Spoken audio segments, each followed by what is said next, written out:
Well, nice talking to you. Think I'll hit the hay. Hey, wait a minute. 9 o'clock and you're hitting the sack?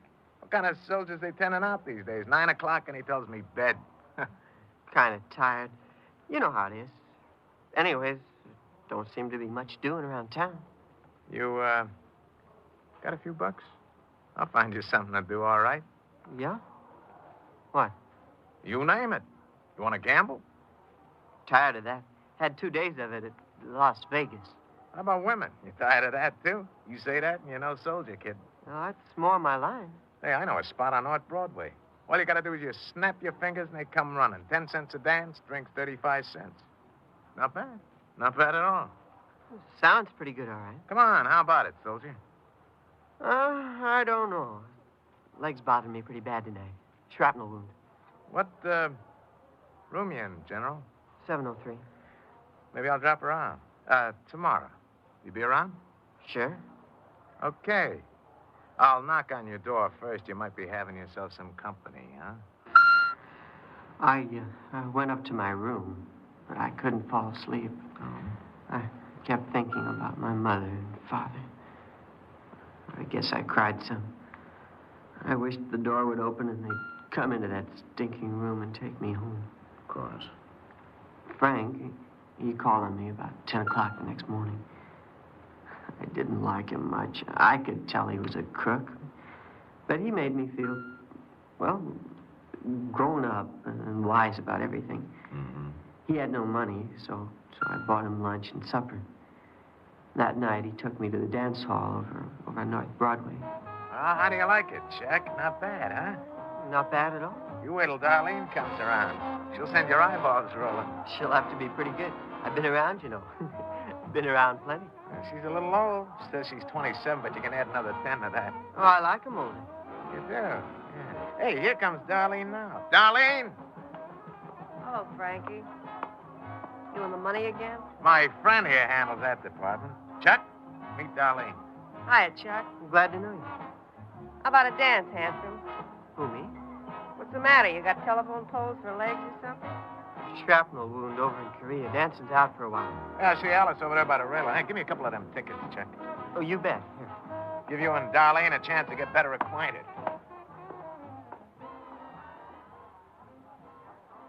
You want me to sit down? Sure. I was just going to ask you. Well, how about it? About what? Aren't you going to give me one of those dance tickets? Sure. Here, take a couple. House rules. Every dance you sit out with a customer, you got to get a ticket. I know. It's like that everywhere. Listen, what'd you say your name was? Chuck Anderson. How old are you, Chuck? 19, going on 21. Who are you kidding? That's what I said. 19, going on 20. You can fool a man, Chuck, not a woman. How old are you? I told you, 19. Okay, have it your own way. What'd you do, run away from home? Who do you think you're talking to, kid? Listen, I got an oak leaf and 2 clusters over in Korea. Yeah, and shrapnel in your leg. Where'd you meet up with Frank? Him? I've known him a long time. Then why do you want that chiseler hanging around you for? Oh, just for laughs. He'll clip you, then run out. He's worse than I am. You better give me another one of them tickets. Oh, sure. I forgot. Where are you from, Chuck? Pittsburgh. Go home to Pittsburgh. Listen, who do you think you are, my mother or something? I can look after myself. All right. I try to do my good deed for the day. Did you stay there, George? Oh, gosh, I don't remember everything that happened that night. I drank some wine and some other stuff. Then Frank took his girl, Alice. We went out to eat. Darlene, she wouldn't come with us. What did you do? Oh, we had a lot of fun. We rode around in a cab going to different places to have drinks. I see. I got to feeling pretty sick, but I didn't let on. I don't even remember getting into bed. I got up late that afternoon. I went out to get something to eat. When I came to pay the cashier, I saw I only had a couple of dollars left. I didn't see Frank that day or the next. I didn't have any money left. I was awful hungry. So about 11 o'clock that night, I went looking for Frank. I'd find him around some of the bars on Main Street. I bumped into him near 4th and Main. Hi, Frank. Well, if it isn't a playboy himself. I thought, Frank, maybe you could lend me a couple of dollars. Me? I'm flatter than a pancake. Thought you had plenty of money. I guess I spent it all the other night. I'm hungry. I haven't eaten all day. How about a job? You tried to get a job? Can't. Why not? Nothing. Oh. Cops looking for you? Yeah. Well, Wait a minute. what? Cops really looking for you? Said so, didn't You said a lot of things. Where you going? I don't know. You tried panhandling? Panhandling? Begging. Asking people for handouts. You know, for a kid that's been around, you're pretty dumb. I wouldn't do a thing like that. How are you going to eat then? I don't know. Wait a minute. What do the cops want you for? What's the difference? This, first time you find yourself in a spot like this? Well, yes. A lot of that stuff you told me, it was malarkey, wasn't it? I guess so. Come on. I'll get you something to eat. Turn here. What do we want to go up this alley for? Drunks. Sometimes they got a few bucks on them. I don't get it. Some of these winos. When they had enough, they just drop wherever they are. Keep your eyes open. I don't think I want to do anything like that. What a guy. You're still hungry, aren't you? Mm-hmm. All right, then. Shut up and keep your eyes open. Yes. You went up this alley. Well, in a while, we found this poor old guy lying on the pavement. I thought he was dead, but Frank laughed at me. He's just out. Colder than an icebox. Maybe we better not. Nothing in his pocket. Let's get away from here, Frank. Wait, here's something. Oh, brother. What a haul. You found something? 20 cents. 20 stinking cents. I don't feel so good. Let's get away from here. 20 stinking cents. Then what happened? Well, Frank wanted to look for some more of those guys, but I said I wouldn't go with him. I see. We walked down to Figueroa. Frank, he bummed 40 cents for some of the people we met. Then we went into a restaurant and had some coffee and donuts. Mm-hmm. I had 3 donuts. And Frank said he knew another way to get some money. He told me not to say anything, just do everything he did. What was that? Well, we went outside and got into a taxi cab. He gave the driver an address way out in Huntington Park. We rode along for quite a while. And Frank showed me a knife he'd taken out of his pocket. It was like a dagger. I was scared. We came to an open stretch. Driver? Yes, sir? Hey, will you stop here for a minute? My friend's feeling kind of sick. He wants to get out for a minute. I'll have you home in 5 minutes. I said stop here. What is this, a heist? Stop the car. Frank, I'm scared. Shut up.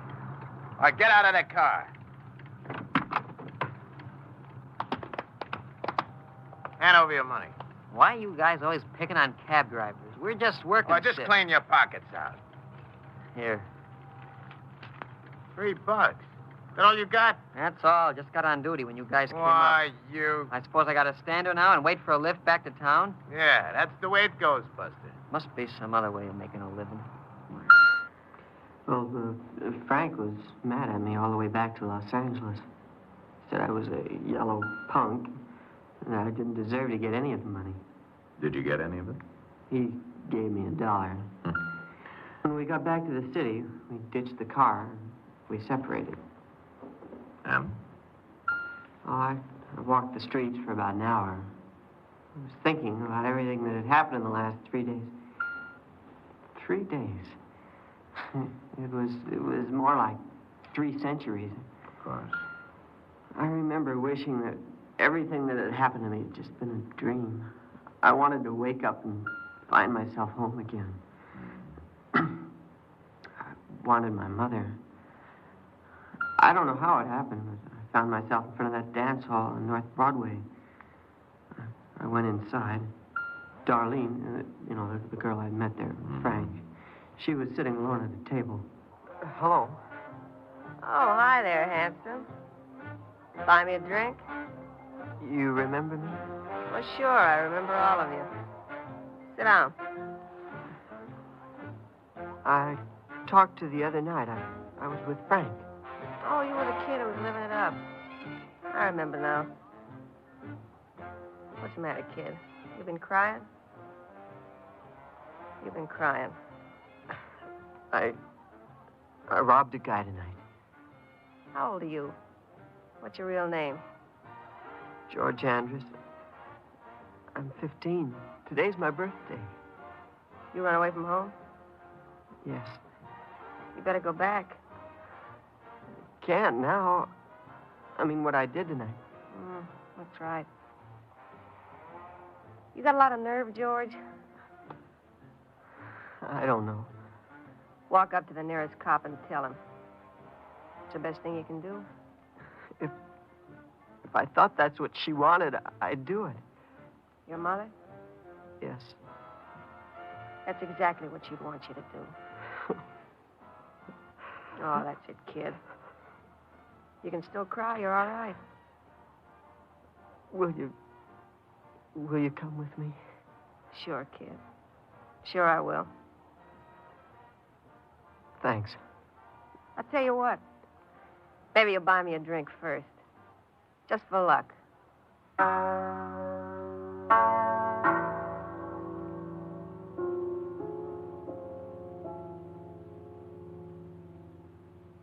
You have just heard an actual confession. This case history of the subject referred to as George S. Andrus is a matter of documented record. To protect the legal rights of the subject, names and places were changed or deleted. Technical advice for confession comes from the Office of the Director of Corrections, Department of Corrections, State of California. In a moment, you will again hear George S. Andrus. The case of George S. Andrus is now under the jurisdiction of the juvenile authorities. His hearing before the juvenile court is still pending. The probation officer of the juvenile court has made the following recommendations. That the subject be made a ward of the juvenile court, that he be placed on probation until he's 21 years of age, where he may receive the supervision and guidance of an understanding probation officer, and that he be returned to the home of his parents. In view of the fact that the parents have expressed the desire to cooperate to the fullest with the probation officer, there is every indication that the presiding judge will accept these recommendations. Well, I can't really think of anything else. I talked to my mom and dad a few times. I thought they were going to be mad at me, but they weren't. They said they were glad that I turned myself into the police. My dad said it took a lot of courage to do that. I don't know about that. I told my mom I was sorry. It was all my fault.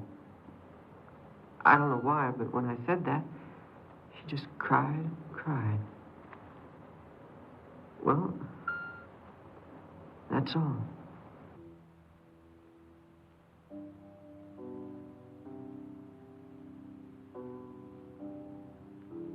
This has been Confession, transcribed statements of actual crimes. These true tragedies are brought to you each week as an NBC Radio Network production in an effort to stem the nation's forward march of crime. Credit for this broadcast goes to our cast: Paul Frees, Joel Davis, Les Tremaine, Alice Reinhart, George Pironi, Charlotte Lawrence, Vivi Janis. Script, Lou Rusoff. Music, Michael Samogi. Script supervision, Warren Lewis. Direction, Homer Canfield. John Wall speaking. Confession, a Canfield Lewis creation, came to you from California.